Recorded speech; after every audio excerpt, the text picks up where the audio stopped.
मई के पहले हफ्ते में इस पर मोहर भी लग सकती है। शिक्षा विभाग ने शिक्षक बहाली को लेकर कैबिनेट में प्रस्ताव भेजा है। शिक्षा विभाग ने वैकेंसी का प्रस्ताव यहां पर भेजा है।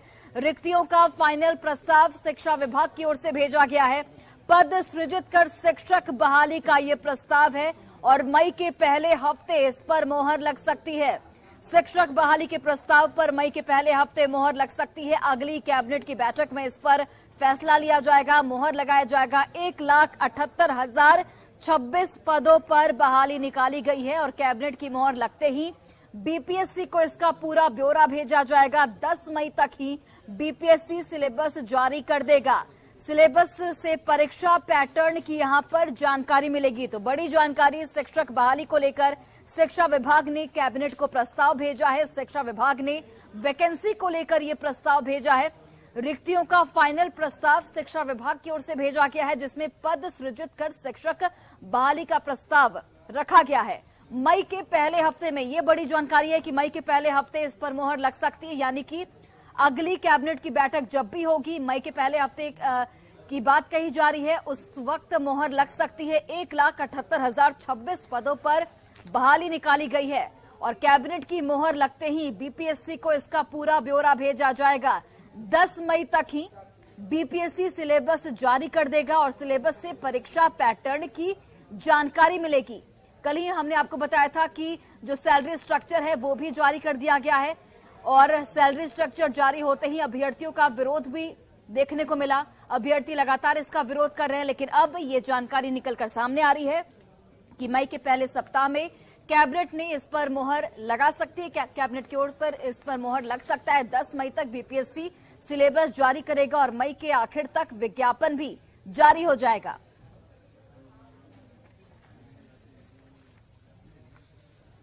तो बड़ी जानकारी आप तक पहुंचाने शिक्षक बहाली पर यह बड़ी खबर। शिक्षा विभाग ने कैबिनेट को प्रस्ताव भेजा है। शिक्षा विभाग ने वैकेंसी को लेकर यह प्रस्ताव भेजा है।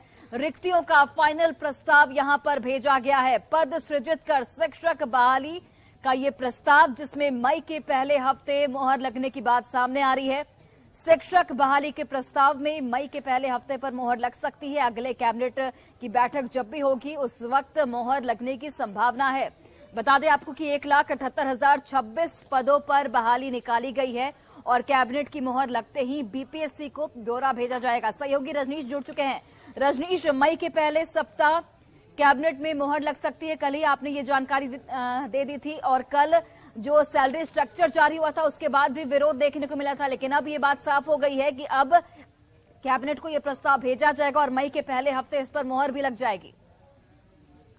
देखिए, कल ही रिक्तियां और उसके साथ साथ जो वेतनमान है उसकी घोषणा कर दी है शिक्षा विभाग ने और उसके बाद आज खबर मिल रही है कि कैबिनेट में शिक्षा विभाग ने प्रस्ताव भेज दिया है। यानी मई के पहले सप्ताह में जो कैबिनेट होगी उस कैबिनेट में ही ये मोहर लग जाएगी। 1,78,026 पदों पर जो है वैकेंसी निकलेगी और कैबिनेट से मोहर लगने के बाद सीधा जो प्रस्ताव है वो फाइनल प्रस्ताव बीपीएससी को चला जाएगा।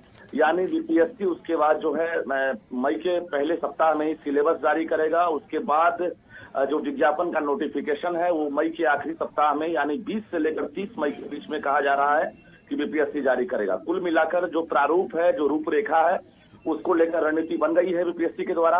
अब सीधी तरह से ये है क्लियर कि अब नियोजित टीचर हो या फिर शिक्षक अभ्यर्थी हैं, उन्हें अब परीक्षा देनी होगी और एक साथ परीक्षा ली जाएगी। 2 सीटिंग में परीक्षा होगी। नो नेगेटिव मार्किंग का प्रावधान होगा, ऑब्जेक्टिव प्रश्न पूछे जाएंगे और उसके साथ साथ जो प्रारंभिक स्कूल के जो स्टूडेंट होंगे उनके लिए, जो गुरुजी बहाल होंगे उनके लिए जनरल स्टडीज से सवाल पूछे जाएंगे। साथ ही जो माध्यमिक और उच्च माध्यमिक वाले होंगे उनके लिए जनरल स्टडीज के साथ साथ जो सब्जेक्ट वाइज प्रश्न है वो पूछे जाएंगे। तो इस सिलेबस जो जारी होगा उसमें परीक्षा को लेकर तमाम जो असमंजस है और जो प्रश्न को लेकर है वो क्लियर हो जाएंगे। हालांकि 100 नंबर के पूर्णांक होंगे या 150 नंबर के पूर्णांक होंगे, इसको लेकर आयोग ने अभी तक निर्णय नहीं लिया है। 10 मई तक जो है एक बैठक होगी, अहम बैठक। उस बैठक में शिक्षा विभाग से ही प्रस्ताव लिया जाएगा और उसके भी अधिकारी शामिल होंगे और उसके बाद फाइनल परीक्षा को लेकर जो फैसला होगा वो 10 मई तक हो जाएगा। जी रजनीश, जिस तरीके से कल जो सैलरी स्ट्रक्चर है वो जारी हुआ, उसके बाद अभ्यर्थियों का विरोध भी देखने को मिला, क्या कुछ संशोधन की गुंजाइश है उसमें? क्या सरकार एक बार फिर से उस पर फैसला ले सकती है, चिंतन कर सकती है?